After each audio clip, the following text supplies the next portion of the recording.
Imagine the Garden of Eden, rivers of pure water, date palms heavy with golden fruit, figs, pomegranates, cucumbers, garlic, grain in every direction. The place where, according to 3 separate religions, human civilization was born. The original paradise.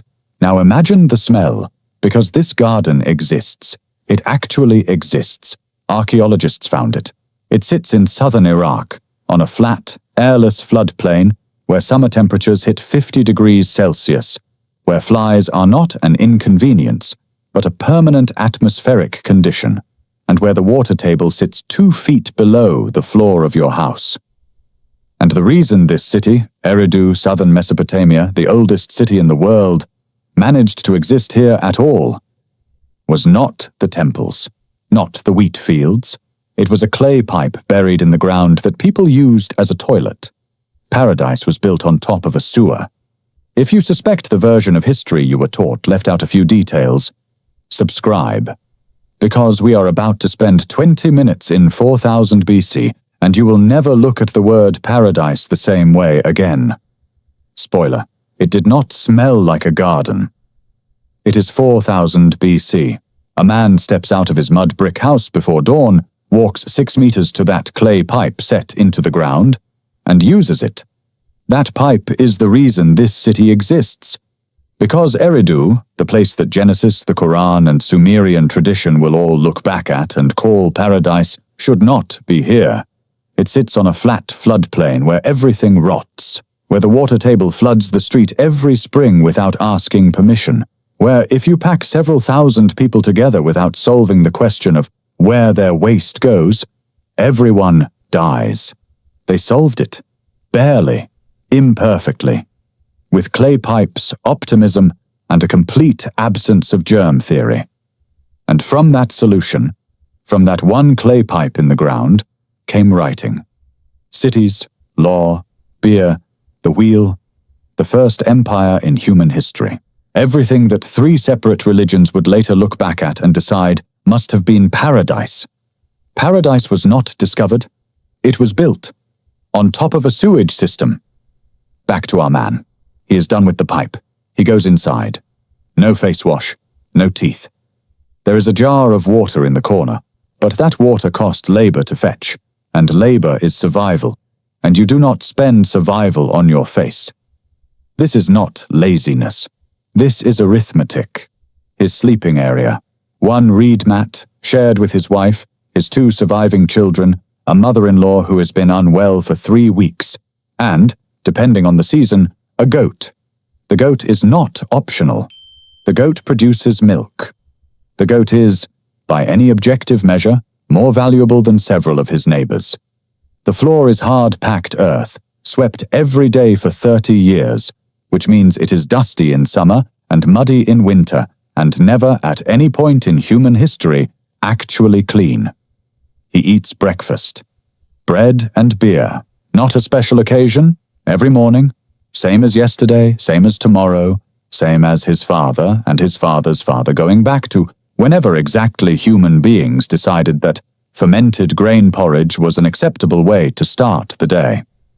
Their beer was nothing like modern beer. Thick, nutritious, full of floating grain debris that you filtered through a long reed straw. The straw was not decorative. The straw was structural. His wife made the bread. She has been awake since before dawn, grinding grain on a saddle quern, a flat stone, body weight pressing forward and back every morning for the rest of her life. Someone 6,000 years ago wrote down that the grinding noise was annoying. That person understood something true. He has onions today. Good morning. Garlic, leeks, lentils, cucumbers, dates. The Fertile Crescent is actually abundant. This part of the paradise story is accurate. The Sumerians, who will inherit this civilization in a few centuries, will develop words for at least 50 different species of fish. They are not starving. They are not desperate. They are simply living in conditions that would, by modern standards, constitute a public health emergency in 17 separate categories simultaneously. What he does not have? Spices. Pepper, cinnamon, the aromatic trade goods that will define wealth and power for the next 5,000 years. Those are coming, but not yet. Today his food tastes of salt from the river marsh, rendered goat fat, and the charred residue from the bottom of the clay cooking pot, which he eats anyway because wasting food is not something he has the luxury of considering a choice. Now, the smell. Because this is where the paradise story fractures. The paradise narrative has a factual basis. The abundance was real. The rivers flooded on schedule. The date palms gave you almost everything. Fine, granted.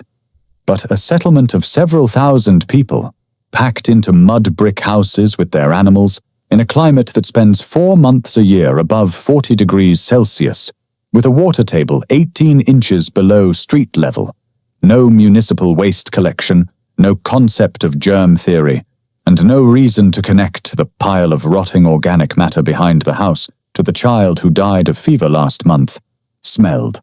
More than you would expect, they did something about it. By 3500 BC, within a few generations of our farmer, the people of this same region had invented what scholars believe was the first deodorant in history, a mixture of scented oils and minerals applied to the body after bathing. They used almond oil as moisturizer, perfume, and hair conditioner. They bathed in the Euphrates, washed in alkali solutions made from wood ash, applied scented oils afterward as a kind of Bronze Age cologne. The desire to not smell terrible turns out to be very old. What they did not have, any functional understanding of why any of this mattered beyond social acceptability. Germ theory is 1860s. These people are 4000 BC. They were cleaning themselves for the same reason you iron a shirt before a meeting, because it signals something about who you are, not because they understood the microbiology of Staphylococcus aureus. The result is a civilization that simultaneously invented sewer infrastructure and had endemic intestinal parasites in effectively the entire population.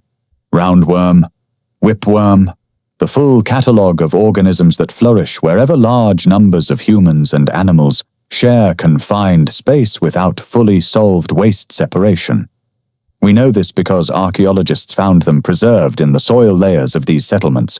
6,000 years later, still there, still identifiable.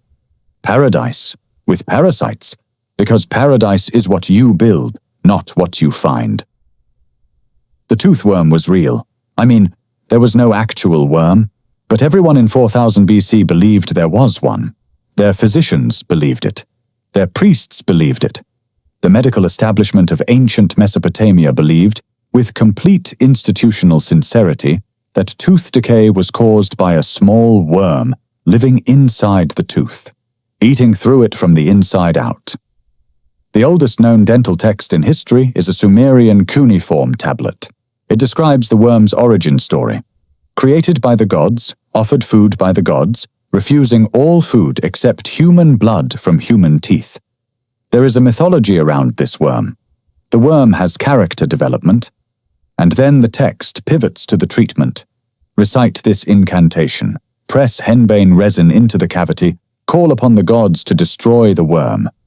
Here is the part that is genuinely interesting. The henbane worked. Not because of the worm, obviously. Because henbane has real analgesic properties. The patient felt better. The physician was confirmed in his diagnosis. The worm theory survived for another 3,000 years because the treatment, accidentally, partially functioned. They were right for the wrong reason.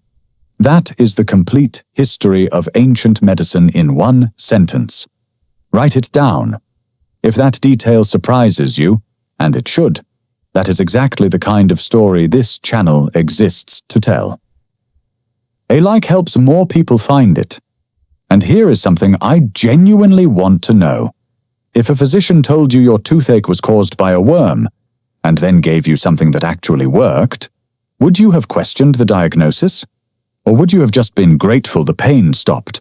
Drop it in the comments. I think the answer says something interesting about how all of us work. Around 3500 BC, someone looked at the Euphrates and decided to move it. Not metaphorically, literally. Communities across southern Mesopotamia began coordinating labor at a scale that had never happened before in human history. Not one family digging a channel to their field, but hundreds of families, thousands, moving together. Digging coordinated canal systems across entire floodplains, building dams, constructing water-lifting devices, re-engineering the river itself to go where they needed it to go. The yields were staggering.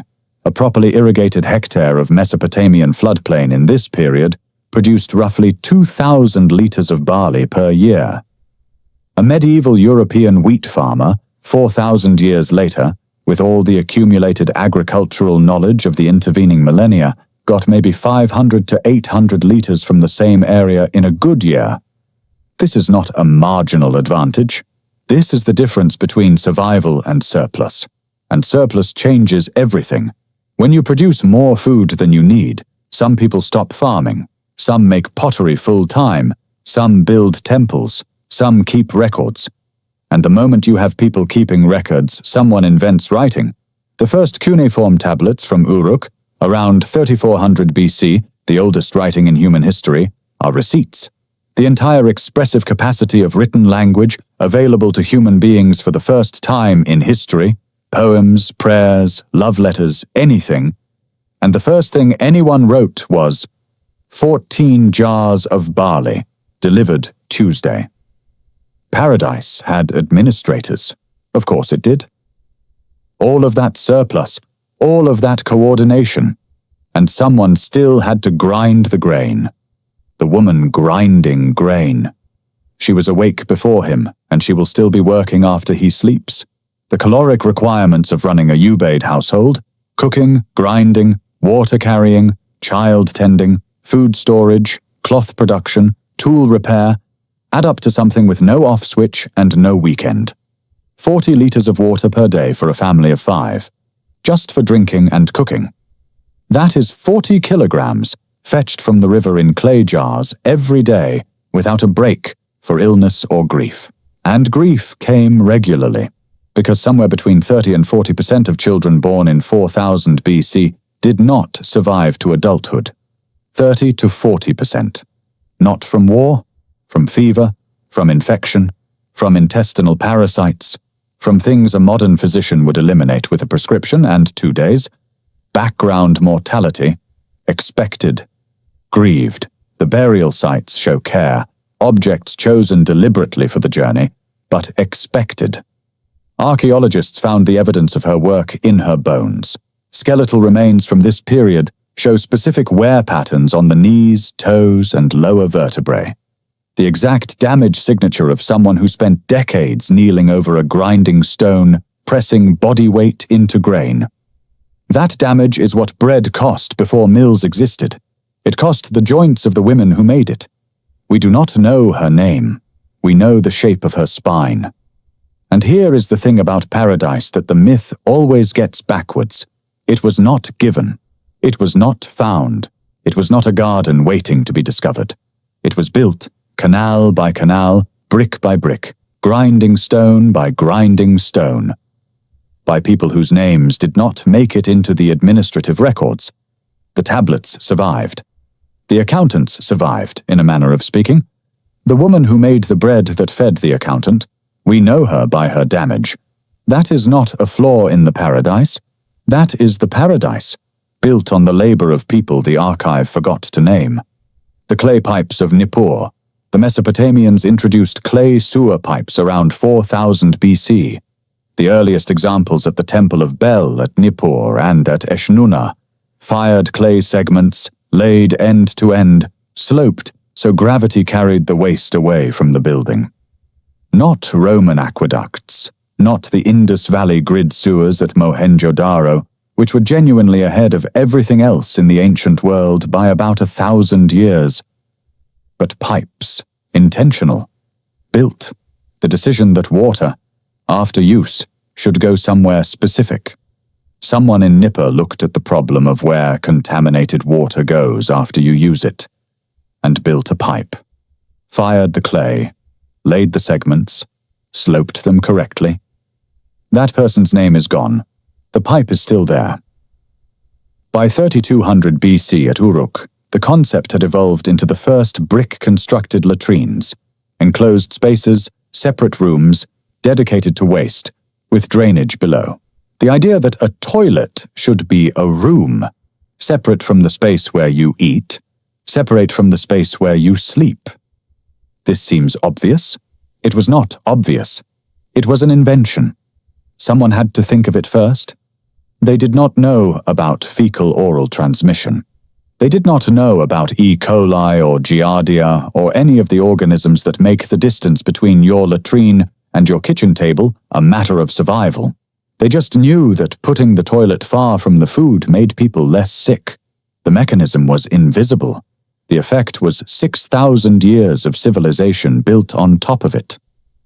Gilgamesh was real. Not the immortality quest, the grief. The Epic of Gilgamesh, the oldest written story in human history, being assembled from oral tradition right around this period, is about a man who watches his best friend die and cannot accept that he will die too. Gilgamesh, king of Uruk, greatest hero of his age, 2/3 god, travels to the end of the world to find the secret of immortality. Almost reaches it, loses it to a snake, comes home. The oldest story humans ever wrote down is about grief, not conquest, not wealth, not power, about not being able to accept that the people you love are going to die. That is not a primitive mind. That is your mind, in mud brick. But first, the number everyone gets wrong. Average life expectancy at birth. Ancient Near East, this period. Somewhere between 25 and 35 years. That number gets used to paint a picture of short, brutal, barely human lives that the archaeological evidence simply does not support. That number is dragged down almost entirely by child mortality. If you made it past childhood, if you survived the fever years, if you did not die in childbirth, if an infected wound did not kill you before 30, you could realistically reach 50, 60, older. The ancient Mesopotamians wrote texts complaining about bad backs and failing eyesight. The gods in their mythology were immortal and found mortals pitiable partly because of it, which means mortals were fully aware of what they were and found it unfair. That is not primitive thinking. That is every conversation about mortality you have ever had, 6,000 years earlier, pressed into wet clay and left for us to find. The hunter-gatherers had a 3-hour workday. That is not a romantic exaggeration.